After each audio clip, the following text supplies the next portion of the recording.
नमस्कार दोस्तों, और आप सब कैसे हैं। हमारे चैनल कोर्ट ऑनलाइन में आपका हार्दिक स्वागत है, अभिनंदन है। आप यूट्यूब पे @court online by Shiv search कर सकते हैं, और जहां पर आपको बहुत सारी महत्वपूर्ण जानकारियां मिलेंगी जो आपके जीवन के लिए बहुत ही महत्वपूर्ण। तो आइए शुरू करते हैं। तो आज का हमारा जो विषय है वो है संविधान, और संविधान में हमारा मौलिक अधिकार। तो आप सभी को पता होगा। तो आज हम एक ऐसे ही आर्टिकल के बारे में बात करते हैं, आर्टिकल 20। तो आर्टिकल 20 है, तो संविधान के आर्टिकल 20 में क्या है कि आर्टिकल 20 ये बताता है। तो आर्टिकल 20 में बताया गया है कि आर्टिकल 20 में अगर आपने एक अपराध किया है तो एक अपराध के लिए आपको एक ही सज़ा होगी। अर्थात मान लीजिए आपने कहीं कोई अपराध किया हुआ है, उस अपराध के लिए, क्योंकि आज सोशल मीडिया का ज़माना है, कहीं कोई अपराध कर दिया और दो कहीं पर भी बैठे राज्य पर लोगों ने, कहीं पर भी बैठे हुए कई राज्यों में लोगों ने आपके नाम पर कहीं FIR कराई हुई, और उस FIR पे हर राज्य पर आपके नाम पर जो FIR हुई है तो हर राज्य में आपके ऊपर केस होगा। लेकिन केस को जब एक ही जगह उसको मर्ज कर दिया जाएगा, और अगर उस केस पे आपको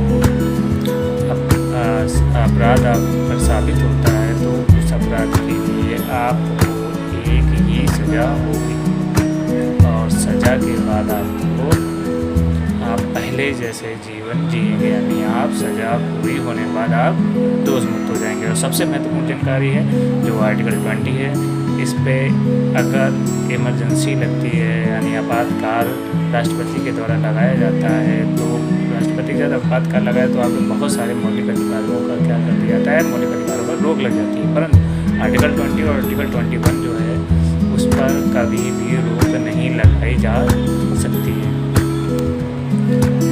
और आर्टिकल 20 में एक चीज़ ये बताई गई है कि आर्टिकल 20 में आप स्वयं के प्रति, यानी स्वयं के विरुद्ध गवाही नहीं दे सकते हैं। जैसे आपने अभी तक शायद बहुत लोगों को जानकारी होगी कि जब पुलिस आपको अरेस्ट करती है तो वह पर दबाव बनाती है कि आपने अपराध किया हुआ है, इसको स्वीकार करिए। और कुछ लोग वहाँ पर स्वीकार कर लेते हैं, लेकिन जो आप पुलिस के सामने अपराध स्वीकार कर लेते हैं तो जब आप न्यायालय में न्यायाधीश के सामने आप जब उपस्थित होते हैं तो उस उपस्थिति में जब आपसे जो जज है बैठा हुआ वो आपसे पूछता है कि आपने अपराध किया है या नहीं किया है, तो आप वहाँ पे बताते हैं कि आपने अपराध नहीं किया है। पुलिस के द्वारा आपको ज़बरदस्ती आपसे स्वीकृति कराई गई है कि आपने अपराध किया हुआ, ठीक है।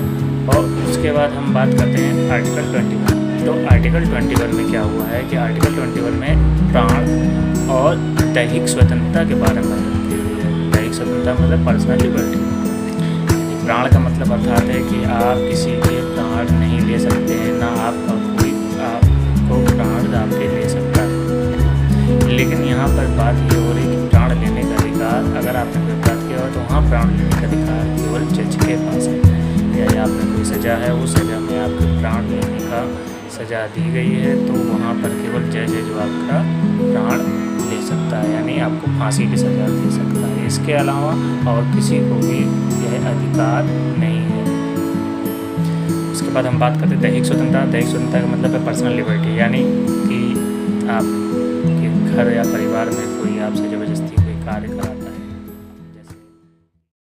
जैसे कि आपका ज़बरदस्ती विवाह कर दिया जाए और आप विवाह के इच्छुक नहीं हैं, तो आप विवाह के इच्छुक नहीं हैं और कोई आपकी ज़बरदस्ती शादी करा रहा है, ठीक है, तो इससे क्या होगा, आपकी दैहिक स्वतंत्रता का क्या होगा, हानि होगा। तो आर्टिकल जो 21 है, तो आर्टिकल 21 है वो आपके दैहिक स्वतंत्रता के बारे में, आपको अधिकार के बारे में आपको बताता है।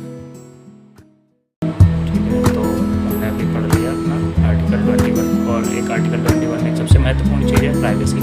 तो प्राइवेसी में जैसे हमने अभी हाल ही में एक केस हुआ था दिल्ली के मुख्यमंत्री अरविंद केजरीवाल के ऊपर, जिसमें ईडी ने उनको अरेस्ट किया हुआ था। और ईडी ने क्या बोलते हैं, उनसे उनके मोबाइल का पासवर्ड पूछा हुआ था, जिसके लिए अरविंद केजरीवाल ने आर्टिकल 21 का उपयोग करते हुए उन्हें जो है पासवर्ड देकर के मना कर दिया गया हुआ था। तो वीडियो अच्छा लगा हुआ तो आप जो है दूसरों के साथ साझा कर सकते हैं और सब्सक्राइब करें, लाइक करें। धन्यवाद।